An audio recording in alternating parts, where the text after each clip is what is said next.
microfone novo, bonito, né? Nem o Silvio Santos tem um desses. Esse microfone agora eu já falo que eu posso até dançar aqui na frente, não vai cair. Tá? Mas não se preocupem que eu não vou fazer isso. Eu posso, mas não vou dançar. Queremos começar na verdade uma nova série de pregações, aí uma minissérie de pregações. Vamos fazer 3 pregações nesse assunto, o assunto de exercitar a nossa alma. Qual que é a ideia aqui? Que a gente possa fazer exercício, que a gente possa ter certas disciplinas, dedicação e disciplina para fazer certas coisas, para que o nosso espírito, para que a nossa alma possa se desenvolver, né? Para que a gente possa se fortalecer espiritualmente, para que 2016 possa ser um ano aí fantástico. E se você teve talvez alguns problemas em 2015, talvez, imagine que seu ano de 2015 possa ter sido difícil. Talvez você olhe para trás, você pode pensar, né? Talvez se eu tivesse mais preparado em tal área, né? Talvez se eu tivesse me exercitado espiritualmente melhor em tal área, né? Não teria tido talvez tanta ansiedade em 2015, né? Talvez tantas dificuldades aí matrimoniais, ou de relacionamento, ou qualquer que tenha sido a área onde você padeceu talvez em 2015, né? Que 2016 realmente seja um bom ano.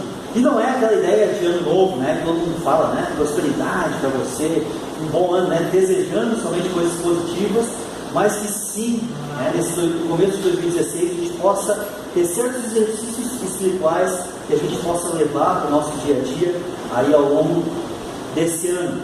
E a ideia é, então, alguns exercícios espirituais que estão propostos para nós na Palavra de Deus.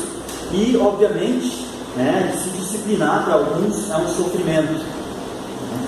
Ter certas disciplinas para alguns é um sofrimento, mas melhor é sofrer agora, né, e se disciplinar, do que depois sofrer com consequências ou até mesmo com um arrependimento. Então a ideia aqui de exercitar a sua alma, aqui a frase que eu falei, sofra agora em se disciplinar, ou sofra depois com as consequências e com o arrependimento que talvez possa vir.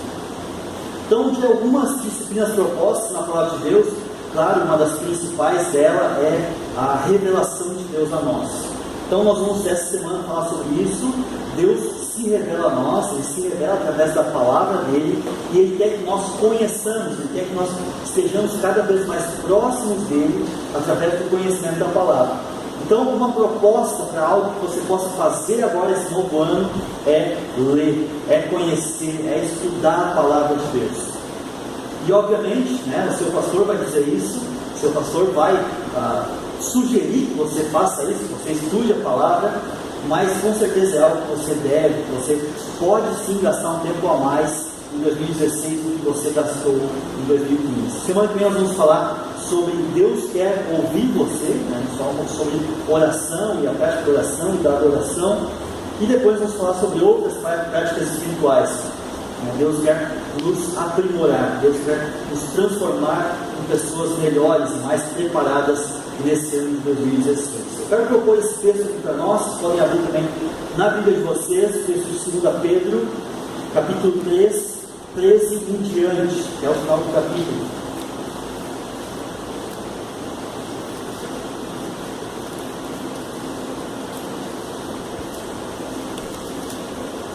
Segunda carta de Pedro, capítulo 3, versículos 13 até 18.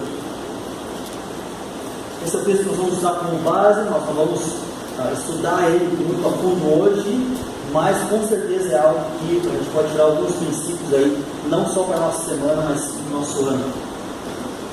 Diz o seguinte: nós, porém, segundo a sua promessa, a promessa de Deus, nós esperamos novos céus e nova terra, nos quais habita a justiça. Então Pedro está falando sobre qual é a grande esperança. Essa esperança de um novo céu, novos céus e nova terra, onde habitará então a justiça. Por essa razão, pois, amados, esperando essas coisas, empenhai-vos por seres achados por Ele em paz, sem mácula e irrepreensíveis. Então ele fala de alguns esforços que nós devemos ter para que Deus possa nos achar dessa forma. E tende por salvação a longanimidade do nosso Senhor, como igualmente o nosso amado irmão Paulo nos escreveu, segundo a sabedoria que lhes foi dada. Versículo 16: ao falar acerca desses assuntos, como de fato costuma fazer em todas as suas epístolas, nas quais há certas coisas difíceis de entender, passando, e os ignorantes e instáveis deturpam, como também deturpam as demais escrituras, para a própria destruição deles. Vós, pois, amados, prevenidos como estáis de antemão, acautelai-vos.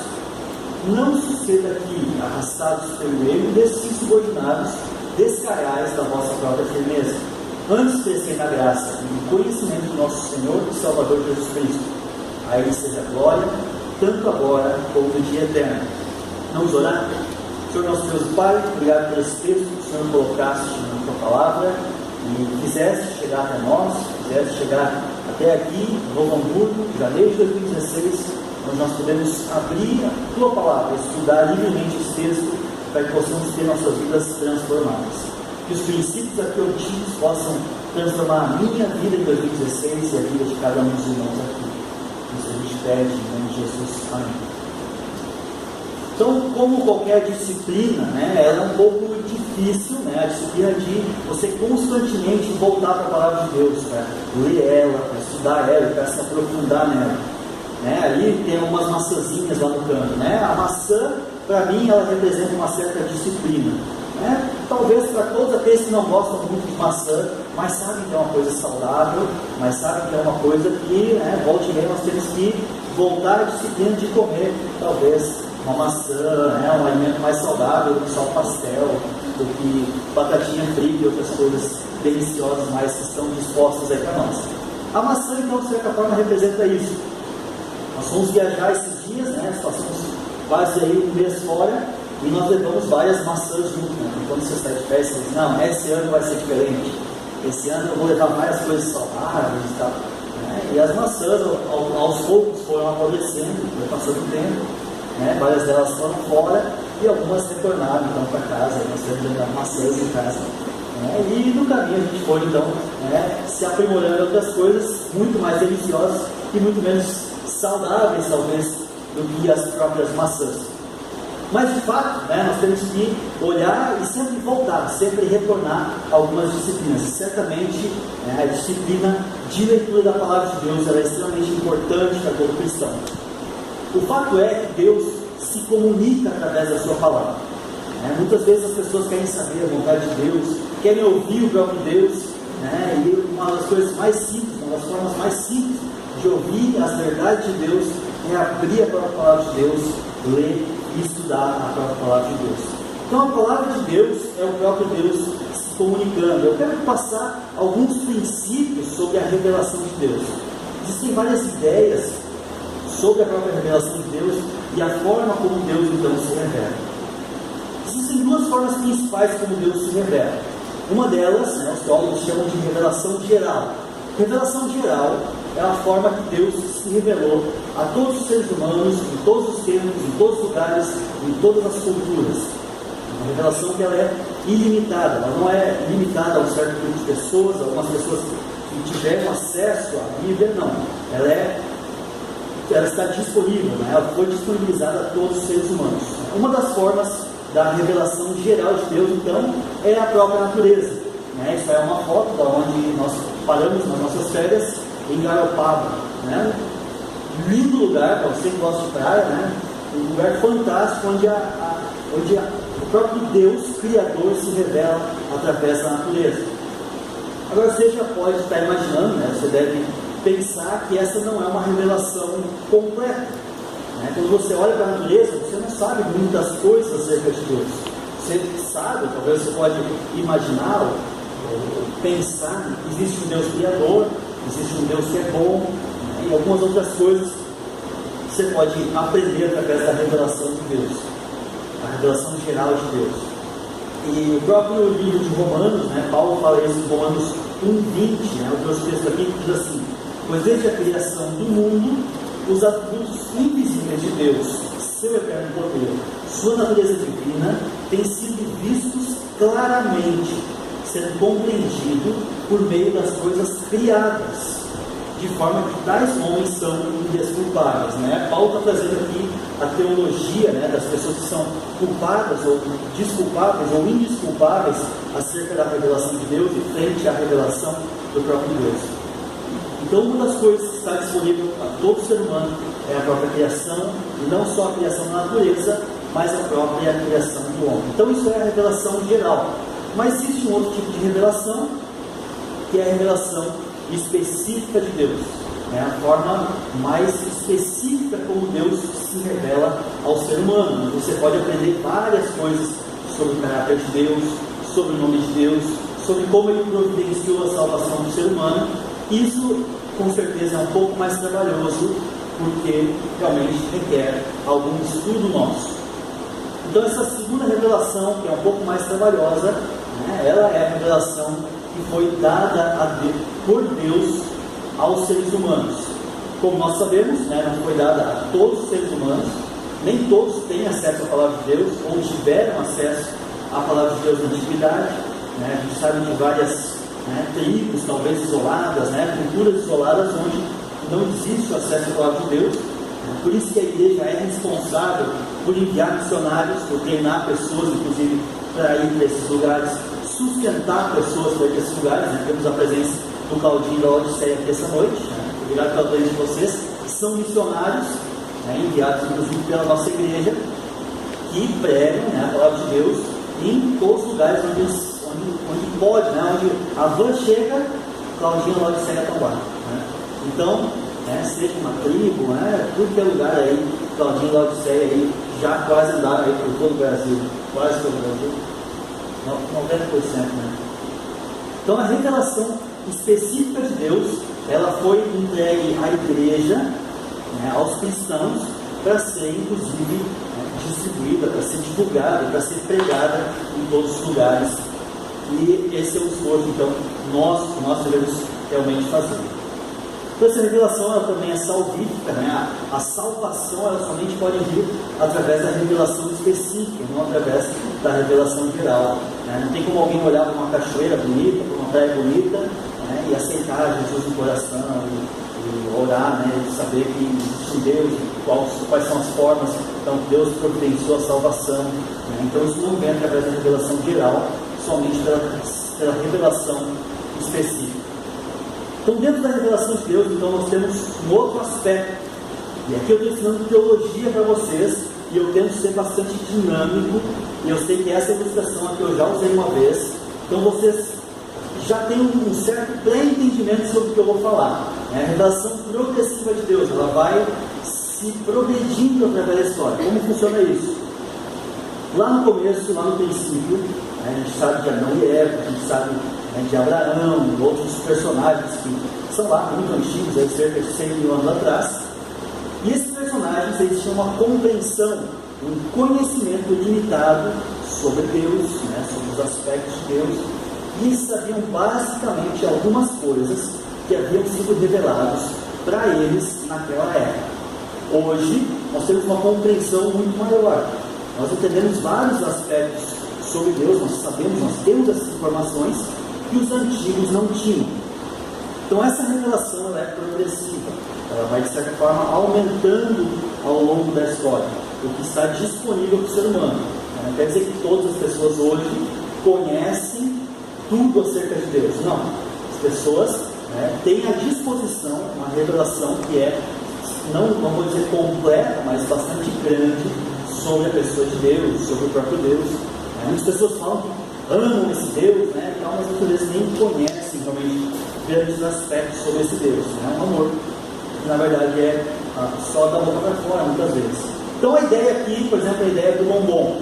Né? Então, para quem já foi revelado, né, para quem já tem uma ideia prévia, eu vou dizer que eu tenho um bombom aqui no meu bolso. Né? E esse bombom, né, você sabe que aqui existe um bombom, mas você não sabe muitas coisas sobre esse bombom. Vamos dizer que você está lá na época de Abraão, né? Você só sabe alguns aspectos sobre Deus. De repente é revelado para você que esse bombom é um bombom branquinho, com uma embalagem, marca Rafael, uma delícia, né? E certas coisas foram reveladas, você acha que já sabe tudo. E esse é um aspecto interessante, porque, por exemplo, os discípulos naquela época, né, eles achavam que já sabiam tudo sobre Deus. mas muitas vezes então existem mais coisas a serem reveladas acerca da personalidade de Deus e acerca das coisas, né, da salvação e tudo mais. Então as coisas vão progressivamente sendo mais reveladas. E você abre e descobre que esse bombom ele tem uma cobertura de algo que parece ser coco, cheira como coco, e imagina que seja coco. Então você acha que sabe tudo já sobre isso. Então você descobre que existe uma fina camada de biscoito, algum tipo de farinácea, mais profundamente chocolate branco e uma amêndoa branca. Vou deixar aqui para terminar depois, porque eu queria falar de boca cheia, né?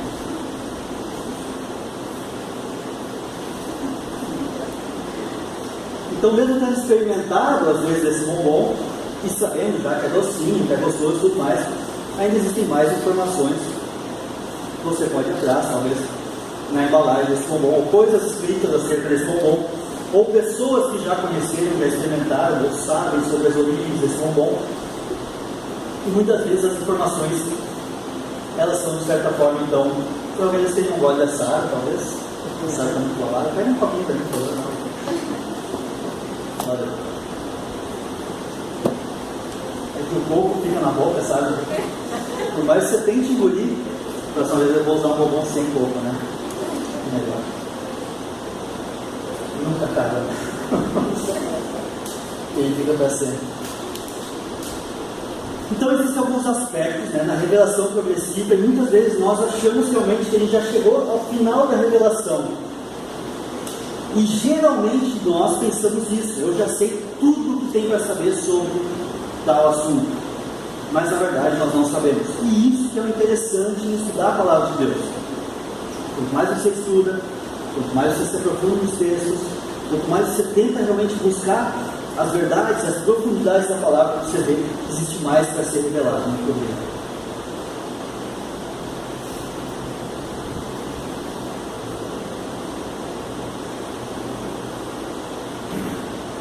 Então, como eu disse para vocês, a revelação geral, a revelação específica, ela é um pouco mais trabalhosa, porque ela requer certo estudo, requer certos conhecimentos prévios.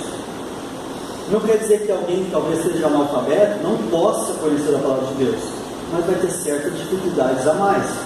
Talvez alguém que seja surdo, né, tenha mais dificuldades em conhecer certos aspectos da palavra de Deus, mas ainda assim, né, tendo o acesso devido, pode conhecer mais coisas sobre a palavra de Deus.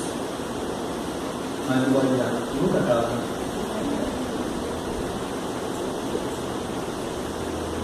Péssima ideia.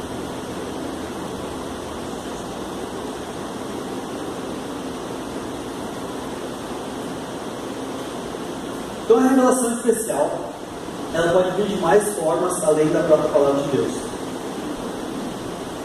Uma delas são acontecimentos sobrenaturais, né? Coisas sobrenaturais que Deus pode permitir na vida de algumas pessoas, né? Pode muitas vezes se comunicar com certas pessoas. Nós temos alguns relatos bíblicos disso acontecendo. O anjo que veio falar com José, por exemplo, né? O anjo que veio falar com Maria, foram acontecimentos sobrenaturais de revelações especiais feitas para aquelas pessoas naqueles certos momentos da história. Então Deus proporcionou, possibilitou que certas pessoas tivessem essas revelações especiais de Deus acerca da sua vida ou acerca de algo que viria a acontecer. Claro que na época de Jesus isso foi muito mais frequente. Nós não cremos que isso aconteça com tanta frequência ainda nos dias de hoje. Não é que nós não cremos nas revelações especiais dos dias de hoje, nós só cremos que isso é muito mais limitado nos dias de hoje do que foi nos tempos bíblicos. Então, acontecimentos sobrenaturais, como muitas vezes milagres, como às vezes sonhos, ou até comunicação direta de Deus para alguns seres humanos, como por exemplo aconteceu com Paulo em Atos 22. Né? Então, isso vai acontecer em diversas vezes, principalmente na palavra de Deus. Nós temos também a revelação especial da própria vinda de Jesus. Eu não estou falando sobre o relato bíblico da vinda de Jesus, mas a própria vinda de Jesus até a terra. Então as pessoas que tiveram contato com Jesus, as pessoas que viram Jesus conversar com Jesus, tiveram uma revelação especial naquele momento do próprio Deus. Então a forma como Deus se revelou ao ser humano também foi através da pessoa de Jesus presente na terra, no meio das pessoas. Então essa é uma segunda forma que existe a revelação especial. E uma terceira forma, como eu já disse, a própria inspiração das Escrituras. A inspiração das Escrituras, eu trouxe aqui essa frase pronta, porque a inspiração das Escrituras é um aspecto muito importante da nossa doutrina e que nós realmente cremos.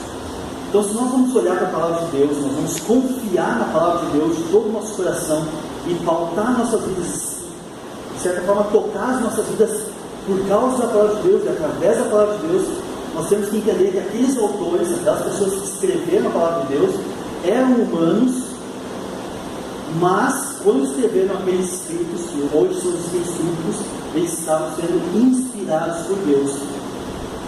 Isso é um aspecto muito importante. A ideia da inspiração é a seguinte: a ideia da inspiração é uma supervisão de Deus sobre os autores humanos da Bíblia, de modo que, ao usarem suas próprias personalidades e estilos, redigiram e registraram sem erro as palavras de sua revelação ao homem nos autógrafos originais. Ou seja, então, esses sujeitos, a gente crê aí cerca de 30 e poucos, 40 e poucos autores bíblicos, as pessoas que escreveram o que hoje nós temos como Bíblia. Então eles usaram suas características pessoais, personalidades, o que eles conheciam da própria história, redigiram então esses eventos ou essa teologia sem nenhum erro, e as suas palavras, então, as palavras de Deus, foram reveladas então a esses homens nos autógrafos originais, ou seja, nos escritos originais deles, que hoje nós não temos mais. Vou falar um pouquinho mais sobre isso daqui a pouco, sobre como então esses escritos chegariam então até nós. Mas a ideia então é que nós cremos nisso, nós cremos que a palavra de Deus ela foi de certa forma inspirada, de certa forma soprada por Deus a esses autores.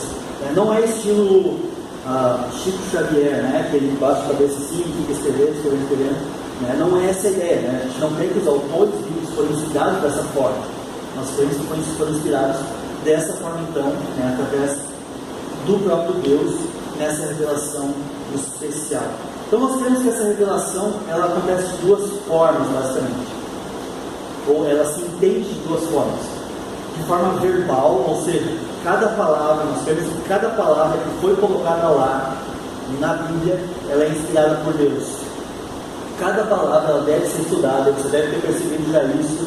Quando nós estudamos um texto, nós damos uma atenção especial a cada uma das palavras, como também ela é plenária, ou seja, essa inspiração ela não é somente cada uma das palavras, mas também o entendimento do todo. Então, quando nós olhamos para o texto, nós não tentamos só entender as palavras, mas sim tentamos entender o todo, de certa forma, para que possamos aprender isso, então, da própria palavra de Deus.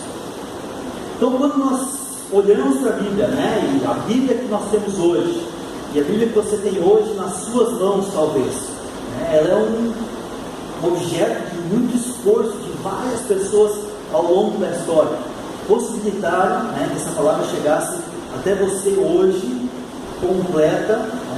Você pode ter certeza, de certa forma, das palavras que foram bem estudadas, bem analisadas, para que você tivesse hoje esses escritos sagrados na sua mão. Essa palavra, ela pode vir em diversas formas, em diversas cores. Talvez um tenha a Bíblia, sei lá, uma Bíblia rosinha, outro tenha a Bíblia branca, o pessoal usa em casamento, Bíblia branca. Então essas Bíblias que nós temos hoje, na verdade, elas são esforços de grandes teólogos, de grandes estudiosos que trouxeram e possibilitaram que essa Bíblia, que essas palavras chegassem até nós. Então isso aqui é talvez um dos escritos aí mais valiosos. Eu não sei porque esse escrito aí tem tanto valor, mais pouco. Esse escrito aí, esse papiro, ele é do século IX, ele está em hebraico, então é um escrito do Antigo Testamento, É um trecho aí de Êxodo. E se vocês estão bem atentos, eu já estou vendo umas pessoas meio olhando assim, né? Eu enganei vocês porque, na verdade, eu coloquei de cabeça para baixo. Pegadinha para ver quem está batendo. Ó, assim de cabeça para baixo. Assim de cabeça para cima, né? Os escritos originais da Bíblia eram em hebraico. Então, se você não lê em hebraico, eu tenho uma boa notícia para você, porque traduziram já, né? Nós temos em português, já para poder ler e poder entender. Então, isso é um esforço de várias pessoas ao longo dos anos, né, de estudar cada um dos tracinhos, cada um dos risquinhos, né, como você sabe, como você deveria saber, né, o hebraico é de trás para frente, nossa concepção, né, começa aqui, vai vindo para cá, e tem muitos risquinhos, muitos tracinhos, então para entender. Eu nunca gostei muito de línguas originais, né, eu sei que o Cláudio é um estudioso e gosta dessas coisas, mas eu não sou muito do hebraico e tudo mais, mas há quem goste disso, né? A gente já teve aqui no nosso meio aí algumas pessoas que inclusive trabalharam em traduções, né? O Thomas Fromm esteve aqui com a gente há um ano atrás, mais ou menos. Ele trabalhou em traduções da palavra de Deus para o português, né? Do hebraico, do grego para o português. O próprio Carlos Oswaldo, né? Que foi palestrante num retiro nosso alguns anos atrás, foi nosso professor, né, no seminário também. Ele também trabalhou na tradução da NVI. Tem também o Stephen Kirchner, né, que é um dos mais antigos da igreja que conhece, também foi aqui da igreja. Ele também trabalha em traduções, trabalhou também na mesma comissão de tradução da NVI. Então, graças a essas pessoas, nós temos diversas traduções do português. Então, nós podemos ter acesso pessoal, né? Cada um de nós pode ter acesso a essas verdades de Deus. E isso é muito bacana porque nos disponibiliza, né, na nossa cultura de liberdade que nós temos hoje, diversas traduções. Então, na sua mão você pode ter uma versão ali da Bíblia, talvez, né, Almeida, revista corrigida, Almeida, revista atualizada, talvez você tenha uma Almeida século XXI, talvez você tenha uma NVI, talvez você tenha uma Bíblia viva, né? São diversas traduções de diversos autores que pegaram lá os originais, né, o que nós chamamos de originais, e começaram a trabalhar nisso então para a tradução do português, e deu então livre acesso a cada um de nós poder estudar. Agora, para entender isso, né, e para poder estudar de certa forma mais aprofundadamente, a gente pode ter também comentários. Então existem muitas Bíblias que já vêm com alguns comentários, né, embaixo. A minha Bíblia aqui tem isso, esses comentários. Então você pode adquirir essas Bíblias aí, tem nas livrarias e tal, né? Além do texto bíblico, aqui tem comentários explicando cada um dos versículos, ou você pode adquirir um comentário separadamente, né? Pode estudar mais profundamente. Talvez você pode pegar, esse ano eu vou estudar Salmos. Você compra um comentário bacana de Salmos, pode estudar mais profundamente. Então, realmente, a gente pode olhar para o texto bíblico, talvez tirar as nossas próprias conclusões, mas a gente pode muitas vezes se aprofundar mais, né? Ir atrás de alguns estudiosos, ir atrás de pessoas cegas por Deus, que estudar profundamente os textos e podem nos trazer muito mais conhecimento, né? E como eu disse, muito mais profundidade das coisas de Deus. Isso está à nossa disposição, como eu disse, né? A gente está lá, de certa forma, né, bem longe dos antigos da Bíblia, como eu falei, dos 6 mil anos lá, né, que conheciam um pouco de Deus, tinham pouca coisa à disposição para conhecer mais a Deus, e queriam conhecer mais a Deus, né? Deus foi se revelando progressivamente, e hoje nós temos muita coisa à disposição, então, para poder conhecer mais a palavra de Deus, e para que a gente possa realmente nos aprofundarmos, então. Então, a nossa Bíblia, né, ela é quase que uma biblioteca de 66 livros, né? Por que uma biblioteca? Porque são vários livros, né? A Bíblia é um conjunto de vários livros, né? Talvez você que é mais antigo, você já sabe bem isso, divididos em Novo e Antigo Testamento. O Antigo Testamento, que é a primeira seção, são 2/3 da Bíblia, então basicamente 1/3 é o Novo Testamento, que são textos mais recentes, e você pode ler essa palavra de Deus com liberdade, mas muitas vezes a gente começa a ler, né? E a gente faz muito isso no ano novo, né? Começa o ano, esse ano eu vou ler toda a Bíblia, e aí começa lá em Gênesis, ler, aí chega lá em Êxodo, ainda vai, meio, textos meio estranhos, aí chega em Levítico, aí a gente não entende mais nada, vem aquelas genealogias, aquelas tem um monte de lei, a gente fica pensando, nossa, por que a gente não serve mais isso hoje? O que está acontecendo aqui? E acaba, né? Chega lá em março, assim, acabou a leitura bíblica do ano, né? Já matou a leitura bíblica. E para que isso não aconteça, né? Nós temos várias coisas à nossa disposição para que a gente possa se aprofundar nesses textos e conhecer mais esses textos. Como eu disse, né, a gente tem aqui na igreja muitas coisas disponíveis, né? A gente tem, por exemplo, escola bíblica, e daqui a umas semanas já está começando de novo. Nós temos aqui os próprios estudos nos grupos, onde você pode perguntar para o seu líder, né? Estudar nas casas, né? Fazer essas reuniões nas casas, poder estudar, poder se aprofundar mais a palavra de Deus e entender, junto com pessoas sérias, né? Que buscam entender mais e aplicar essa palavra de Deus nas suas vidas. Então, se nós temos um texto que, de certa forma, ele é confiável, nós cremos que ele é realmente a revelação de Deus para as nossas vidas, nós temos que interpretar esse texto, porque é um texto escrito, basicamente, ele não serve para nada se ele não for lido por nós e interpretado para nós, para que a gente possa realmente entender. Você já assistiu aquele tipo de filme? Você assiste o filme e aí você acha bacana o filme, mas chega no final, acontece alguma coisa e acaba o filme. Você não entende nada. O que aconteceu aí nesse filme, né? Aí o que você faz normalmente? Ou você vai, né, pesquisar, vai entender mais na internet, ou vai lá e pergunta para um amigo nerd, para um amigo que é estudioso, né, vamos dizer assim, que conhece mais sobre aquele filme, né, ou sobre aquela série de filmes.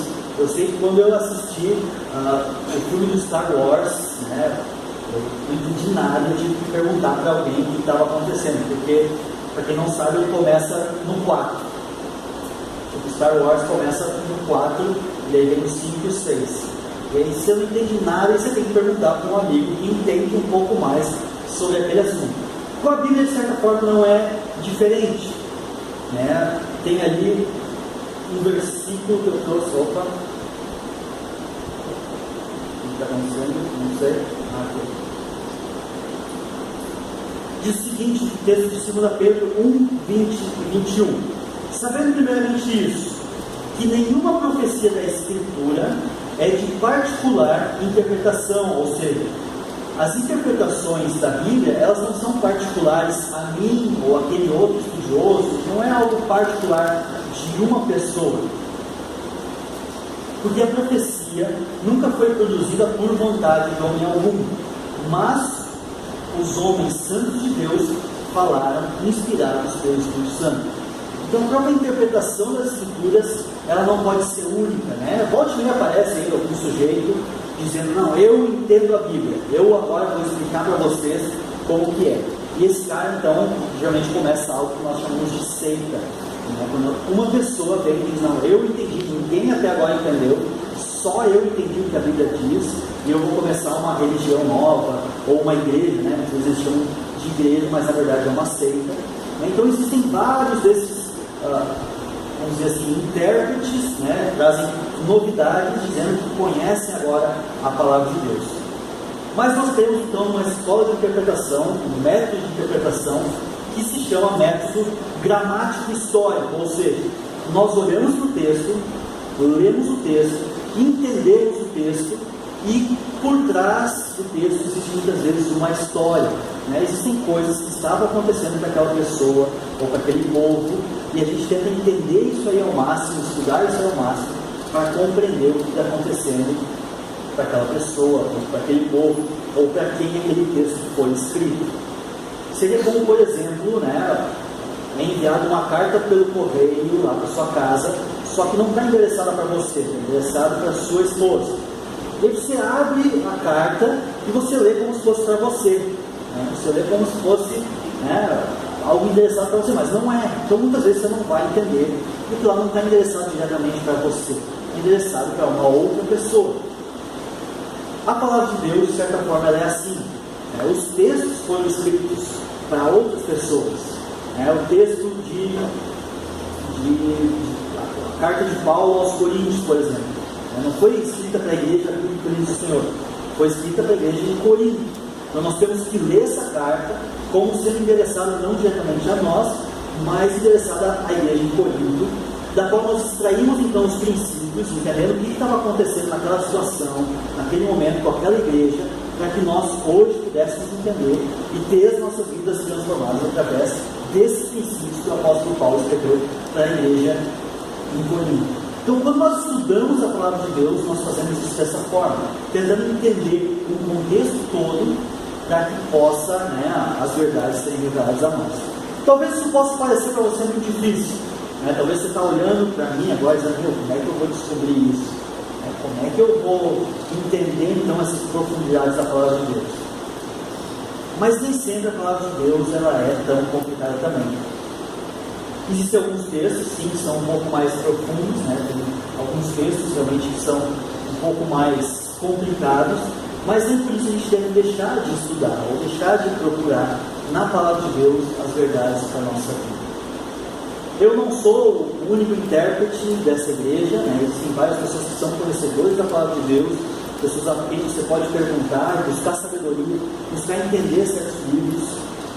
Você pode participar das escolas bíblicas aqui e através dessas escolas bíblicas entender, compreender um pouco mais e por si só começar a buscar também o alimento na palavra de Deus, buscar esse esforço espiritual que é conhecer mais a palavra de Deus e poder realmente entender, se tornar realmente um estudioso da palavra de Deus, para que você possa também se aprofundar na palavra de Deus. Eu tenho aqui uma coisinha sobre o que eu quero mostrar para vocês, sobre o quanto a gente pode confiar na palavra de Deus. Porque eu falei um pouco sobre os manuscritos, eu trouxe aquele papel lá que você viu, todo recortado, faltando pedaços, e muitas vezes os manuscritos eles estão dessa forma, existem muitos manuscritos do Antigo Testamento e do Novo Testamento, e então grandes estudiosos, como eu disse, fizeram uma compilação para trazer um texto único, correto e fluente para nós. Então a pergunta é, se eu posso confiar na minha Bíblia, se a palavra de Deus que eu tenho em mãos, se ela é confiável. Eu quero só mostrar esse gráficozinho para vocês aqui antes de terminar. Então a pergunta é, posso confiar então na minha Bíblia? Então eu trouxe ali alguns autores históricos que nós temos aí, que a gente aprende na escola, sobre Homero, sobre Platão, Aristóteles, o próprio Júlio César, eles tiveram vários escritos que chegaram até os dias de hoje. Então quando a gente estuda a história de Roma, por exemplo, a gente estuda ali Júlio César. Quando a gente estuda a história grega, a gente estuda Platão, Aristóteles, próprio Homero. Então aqui eu tenho disponível aqui algumas informações. Homero, vamos dizer assim, vamos começar aqui por Platão. Platão, então, é um escritor da antiguidade, e ninguém questiona se existiu de fato Platão, ninguém questiona aí as ideias, talvez ideias assim. Mas a ideia é que o número de cópias de Platão que existem disponíveis nos dias de hoje são apenas 7. Então, de certa forma, essas sete cópias elas diferem entre si, não existe alta confiabilidade, sem contar que entre Platão e a mais antiga dessas cópias que são encontradas hoje, existem 1.300 anos. 1.300 anos de lacuna. Então, existiu Platão e as primeiras cópias que nós temos, as mais antigas, têm 1.300 anos de diferença. Algo similar acontece com Aristóteles, então. Ele tem 5 cópias e as mais antigas têm 1.400 anos de diferença. Júlio César também tem algo semelhante ali. 10 cópias, 950 anos de diferença entre Júlio César e as cópias. Já no Novo Testamento, é bastante diferente. A gente tem mais de 1.400 cópias de manuscritos que divergem alguma coisa entre si também. Por que isso acontece? Toda vez que alguém vai fazer uma cópia de um livro inteiro, 27 livros, então existe ali alguma diferença de grafia, uma pontuação, um erro aqui, um erro ali, mas entre 1.400, mais de 1.400 cópias, eles conseguem chegar ali e ver, tem 100 aqui que estão diferentes. Então, a maioria, as 1.300 aí, provavelmente estão certas. Então existe muito mais confiabilidade desses textos, sem contar que existe no mínimo, na verdade no máximo, 100 anos entre o que aconteceu no Novo Testamento para aquelas primeiras cópias. Isso aqui são os mais pessimistas ainda, porque tem alguns historiadores que acreditam que aí tem alguns textos de só 60 anos ou até 50 anos da era cristã. Então existe muito mais proximidade dos próprios autores originais. Provavelmente os autores originais ainda estavam vivos, né, quando aquelas cópias foram feitas.